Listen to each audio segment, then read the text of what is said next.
पंतप्रधानांनी सांगितलं होतं की पेट्रोल डिझेलचा वापर कमी करा आणि आज पेट्रोलचे दर वाढलेले आहेत. याकडे तुम्ही कसे पाहताय? आता पेट्रोलचा दर तर वाढलेला आहे, पण आता काय कामाला आम्ही मिडियम क्लासवाले आहेत. आम्हाला तर काम करणं भागच पडते. की आता पेट्रोलचा दर जरी वाढला तरी आम्हाला टाकणं, आता उद्या कमी झालं किंवा जास्त झाला तर ते टाकून आम्हाला काम तर करणं गरजेचंच आहे. आणि त्याच्यामध्ये उन्हामध्ये जर असं काम करायचं, आता आम्ही स्विगी कोण हे डिलिव्हरी करतात त्यांना दिवसभर उन्हामध्ये बीज पळावं लागते. असं नाही की काही छायाचित्र आहे की आम्हाला ते करता येईल. आता सरकारने जर थोडं लक्ष दिलं तर अजून बेटरच राहील. मोदीजींनी सांगितले की खाद्यतेलाचा वापर कमी करा. तुम्ही याकडे कसे पाहता? पण आम्ही कमी कसं करणार? कमी कसं, जेवढं लागते तेवढं लागणारच ना. नाही, पण मोदीजींनी सांगितलं ना तेलाचा वापर कमी करा, कारण की सध्या युद्ध चालू आहे, हां. त्याच्यामुळे तेल मिळणार नाही, त्याचा कमी वापर करावा असं त्यांनी सांगितलंय. मोदींनी सांगितले, पण आता मोदी खरं सांगतोय का खोटं सांगतोय आम्हाला काय माहित. आपल्याला काम करण्यासाठी पेट्रोल तर टाकावंच लागतं ना.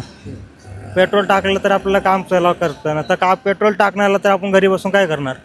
आता दिवसांदिवसात एवढी महागाई वाढत चालली आहे आणि पेट्रोल डिझेल पण आता महाग होणार आहे म्हणलेत मोदी साहेब. तर प्रवाशांनी रिक्षामध्ये प्रवास करावे आणि आता जे आमचा रिक्षाचा धंदा आहे ते एकदम कमी झालेला आहे, कारण की आता ह्याच्यानंतरची महागाई बी वाढत जाणार आहे. खाद्यतेल देखील वापर कमी करायला सांगितलंय, सोनं खरेदी करू नका सांगितलंय. या सगळ्या गोष्टीकडे तुम्ही हा, कसे सगळे सगळे कमी करणार. पाहता? कमी करणार. हा. किती दर वाढलेले आहेत? आज 3 रुपये 14 पैशांनी दर वाढलेले आहेत आणि नरेंद्र मोदी साहेबांनी जे सांगितलं हो त्या पद्धतीनं आमचा थोडाफार सेल बी थोडं कमी झालेला आहे. नाही, भरपूर आहे. सरकारने वेळेच ह्या गोष्टी केल्या असत्या तर ही वेळ नसती आली तसं म्हणलं तर. नाही ते हे कसं सरकार ह्या दोषी ह्यासाठी तरी. सर आता असा विषय आहे की जिथं 15 रुपयाचा वडापाव भेटत होता आता तिथं आता सध्याला 4 दिवसामध्ये 25 ते 30 रुपयाचा वडापाव झाला आहे. तुम्ही नॉर्मल हॉटेलमध्ये जरी गेला तरी तिथं तुम्हाला रेट हर एका हॉटेलमध्ये रेट वाढलेले आहे. आता सगळे करून जे नॉर्मल आम्ही कामगार आहेत मिडियम क्लासवाले ते जास्त करून वडापाव पॅटीस या हॉटेलमधले काय थाळी ते खातात. पण त्याच्यामध्ये रेट एवढा त्यांनी ठेवला आहे की कारण सिलेंडरच्या सिलेंडरमुळे हॉटेलवाल्यांनी डायरेक्ट रेटच वाढवलेले आहेत. तर मग त्याच्यामध्ये एकतर पेमेंट सॅलरी नाही आणि त्याच्यामध्ये एवढं वाढून कसं चालणार मग आमचं? जो आजचा रेट वाढला आहे अनअपेक्षित होतं की हा रेट होईल म्हणून. अचानकी झालेल्या रेटमुळं ग्राहक डीलर्स सगळं मॅनेजमेंट गोंधळात आलेलं आहे. सप्लायचा नॉर्मली प्रॉब्लेम आहे, टँकरचा वगैरे सप्लायचा प्रॉब्लेम येतो आहे, पण रेटचं अपेक्षा नव्हती की लवकर इतकं वाढेल म्हणून. तुमच्या व्यवसायावर काय परिणाम होतोय का याच्यामुळे? हा सर, होतोय, पण आता कसं ऑर्डर मिळत नाही आहे, काय मिळत नाही. आणि आता दर पण वाढलेले आहे, CNGचे, पेट्रोलचे आणि डिझेलचे पण वाढलेले आहे. पण आता गव्हर्नमेंट सांगते तर आता आम्ही काही बोलू शकत नाही सर पुढे. सोने सुद्धा खरेदी करू नका 1 वर्ष बरं. याकडे तुम्ही कसं बघता? सोनंच खरेदी करू नका सांगितलेलं आहे. नाही सोनं तर खरेदी करणार माणूस, लग्न येवं असतात.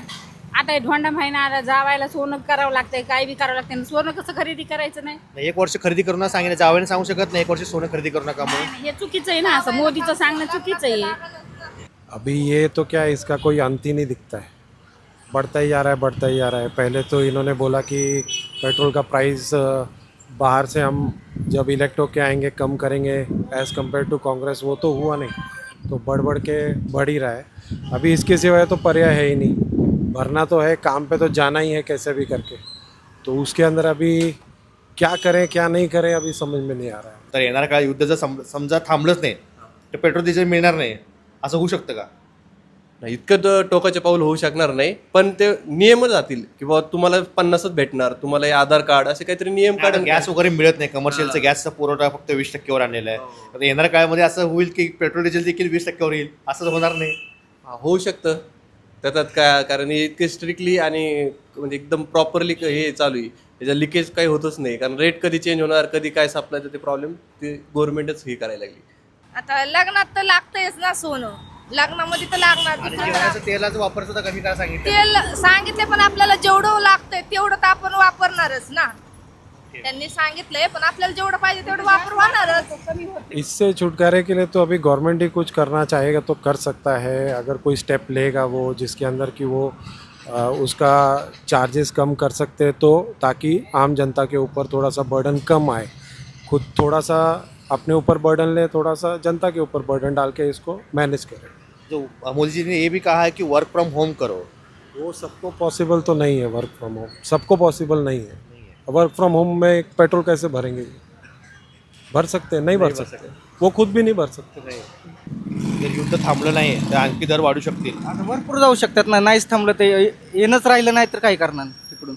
मग पगार बिगार वाढवलाय का तुमचं काम करता तुम्ही जिथं पगार मिळतो तो पगार वाढवलाय नाही, का तशी अनेक काही प्रोसेस नाही झाली.